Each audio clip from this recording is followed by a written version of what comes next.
Livro Fonte Viva, Espírito Emmanuel, Psicografia Chico Xavier, capítulo 112, Que farei? Que farei? Está em Atos, palavras de Paulo, Atos 22, versículo 10. Milhares de companheiros aproximam-se do Evangelho para o culto inveterado ao comodismo. Como dominarei? Interrogam alguns. Como descansarei? Indagam outros. E os rogos se multiplicam, estranhos, reprováveis, incompreensíveis. Há quem peça reconforto barato na carne, quem reclame afeições indébitas, quem suspire por negócios inconfessáveis e quem exija recursos para dificultar o serviço da paz e do bem. A pergunta do apóstolo Paulo, no justo momento em que se vê agraciado pela presença divina, é padrão para todos os aprendizes e seguidores da Boa Nova. O grande trabalhador da revelação não pede transferência da terra para o céu e nem descamba para sugestões de favoritismo ao seu círculo pessoal. Não roga isenção de responsabilidade, nem foge ao dever da luta. Que farei? Disse a Jesus, compreendendo o impositivo do esforço que lhe cabia. E o mestre determina que o companheiro se levante para a sementeira de luz e de amor, através do próprio sacrifício. Se foste chamado à fé, não recorras ao divino orientador, suplicando privilégios e benefícios que justifiquem tua permanência na estagnação espiritual. Procuremos com o Senhor o serviço que a sua infinita bondade nos reserva e caminharemos vitoriosos para a sublime renovação.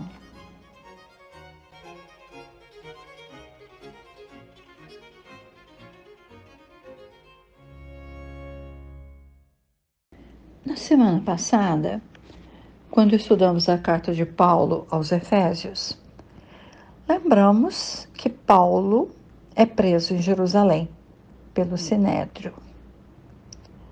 E ele não estava em Jerusalém a pedido de Tiago, pelas dificuldades que Tiago tinha em manter a casa do caminho e pela intensa perseguição aos judeus que muito preocupava a Tiago e toda a comunidade cristã.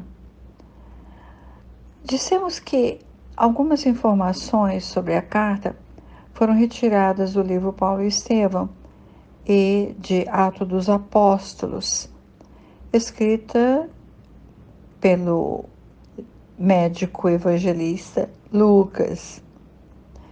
É interessante observar que Emmanuel se refere ao escolher a epígrafe "Sede fortalecidos no Senhor", quando epígrafe que está na carta de Paulo, ele se refere à ocasião em que Paulo estava preso em Cesareia Marítima, depois da prisão e dos açoites recebidos em Jerusalém. Falamos que Emmanuel registra em Paulo e Estevão que nesse momento de dor e humilhações, Paulo rememora o suplício de Estevão, quando ele, Paulo, o condenara à lapidação. Agora, Emmanuel toma o ato dos apóstolos no mesmo momento em que Paulo é julgado no Sinédrio. Assim, é como se Emmanuel desse uma continuidade à trajetória de lutas e sofrimentos do apóstolo dos gentios naquela situação em Jerusalém. Parece-me interessante que leiamos a descrição de Lucas, neste capítulo 22, quando Paulo fala aos judeus no Sinédrio em sua defesa. Vamos fazer a leitura do versículo 1 ao 10. 10, porque é a epígrafe que Emmanuel escolheu, e comentaremos o que se seguiu. É proveitoso que percebamos a linguagem de Lucas ao descrever a defesa que Paulo constrói na sua condição de traidor das leis mosaicas. E observação: Lucas não estava presente neste momento, estava em Éfeso. Paulo e os companheiros de Jerusalém é que devem ter narrado os acontecimentos a Lucas um pouco mais tarde, quando voltaram a se encontrar. Então vamos ver como está registrado no Atos dos Apóstolos a defesa de Paulo, quando ele mesmo fala: Irmãos e pais, escutai a defesa que agora vos dirijo. Ouvindo que falava em hebraico, guardaram maior silêncio. Ele prosseguiu: Sou judeu, nascido em Tarso de Cilícia, educado nessa cidade, e instruído aos pés de Gamaliel, segundo o rigor da lei de nossos pais, zelador da causa de Deus, como todos vós o sois hoje. Persegui de morte esta doutrina, acorrentando e encarcerando homens e mulheres. O sumo sacerdote e todo o colégio dos anciãos podem testificá-lo. E foi deles que recebi cartas para os irmãos de Damasco, aonde fui com o fim de prender os que lá se achassem e trazê-los acorrentados para Jerusalém, onde seriam castigados.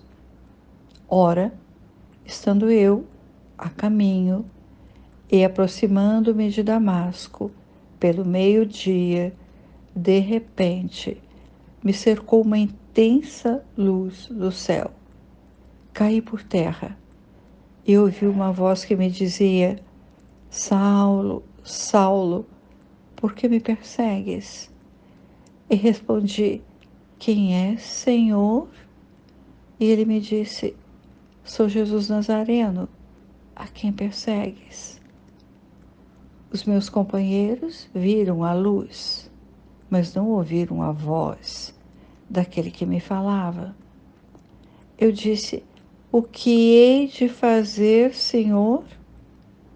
O Senhor me disse: Levanta-te e entra em Damasco, que ali te será dito o que deverás fazer. Então chegamos a esse versículo 10 e agora comentaremos mais um pouquinho para percebermos como Paulo se portou diante do Sinédrio nesse momento. Então, depois da epígrafe, do versículo 10, Paulo continua narrando no Sinédrio, que depois da visão ele não mais podia enxergar, por causa da claridade daquela luz. E assim ele chegou a Damasco, levado por companheiros. Aqui fazemos um parênteses. Em Atos dos Apóstolos, companheiros está no plural.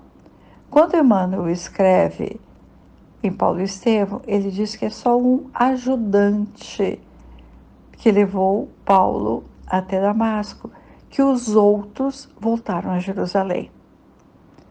E Paulo prossegue contando que um certo Ananias o faz enxergar. Ele disse que ele, Paulo, estava predestinado a ser testemunha diante dos homens do que ouvira do Cristo e que vira o Cristo. Paulo vem a Jerusalém, conforme conta Lucas, e lá ouviu no templo ouviu intuitivamente: vai, sai de Jerusalém, porque quero enviar-te às nações distantes.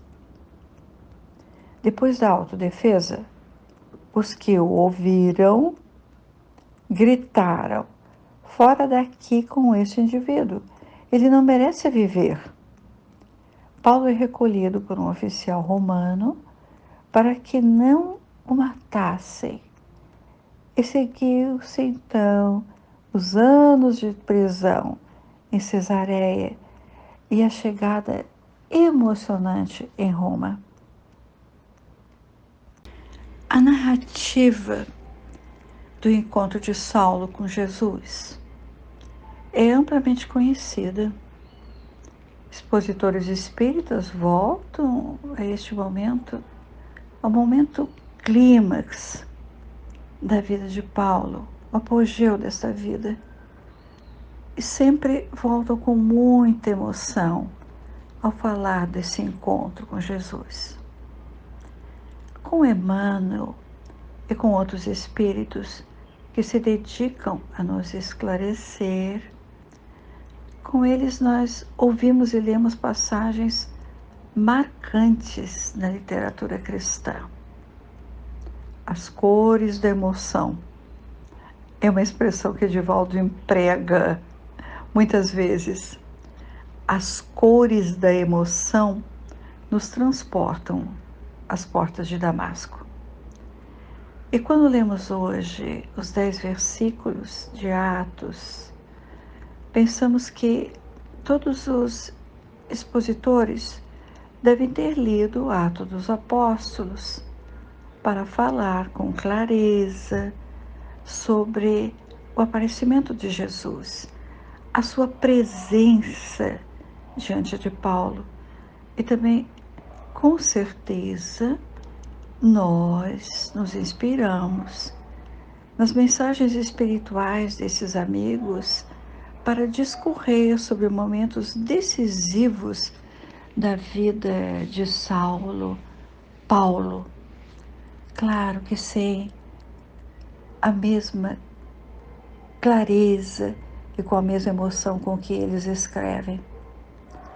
E nesse texto que temos agora, que Emmanuel intitula Que farei? Ou até segundo as traduções que conhecemos, que queres que eu faça? A pergunta de Paulo, seja que farei, o que queres que eu faça, mostra o espírito decidido que lhe era próprio. Ele não se culpa, nem se desculpa. Pergunta: e agora? Depois de reconhecer que aquela figura luminosa era o Messias prometido há séculos. E agora, o que farei? Ou, Senhor, o que queres que eu faça? Submissão sem reservas, sem mais questionamentos. Não mais voltou a passos antes percorridos. Não desanimou diante da humilhação e dos castigos infames. Tão grandiosa é a decisão de Paulo que nós nos curvamos diante de seu caráter e da sublimidade espiritual que ele alcançou. Emmanuel deseja alinhar as atitudes de Paulo depois do encontro com Jesus com as nossas atitudes. Atitudes de quem, assim como nós, que não somos preparados para nos defrontar, estar frente a frente à luminosidade de espíritos angélicos, como o de Jesus. Paulo não mais enxerga, está cego. Os raios de luz de tamanha intensidade que o cegam são desconhecidos, quem sabe ainda até pela nossa ciência terrena. O que fazem essas luzes? Só sabemos que a intensidade da luz danifica a nossa retina. Com Paulo, quando Ananias o visita naquela simples hospedaria, o fenômeno com o Cristo foi tão intenso que Ananias retira escamas de seus olhos. É só uma figura de linguagem dizer caem as escamas? Ou realmente os olhos físicos não foram capazes de suportar a radiação na presença de Jesus? Dissemos que Emmanuel alinha o comportamento de Paulo com a generalidade dos homens de agora que esperam que as palavras do Evangelho reproduzidas de cor são suficientes para a aproximação com Jesus. E os rogos dos homens se multiplicam, estranhos, reprováveis, incompreensíveis. Analisa Emmanuel. Pede-se reconforto sem trabalho, afeitos que somos ao comodismo. Ainda nos limitamos aos bens corpóreos. Esquecemos que somos espíritos que evoluíram, sim, mas que somos fadados a uma evolução muito maior, progressiva. Se foste chamado à fé, não recorras ao divino orientador suplicando privilégios e benefícios que justifiquem tua permanência na estagnação espiritual. Paulo é um modelo para a humanidade, é um modelo para nós. Que possamos então refletir um pouco mais sobre a sua decisão, sobre a sua coragem e levar adiante aquilo que simplesmente nós podemos cumprir quando perguntarmos intimamente: Senhor, que posso fazer?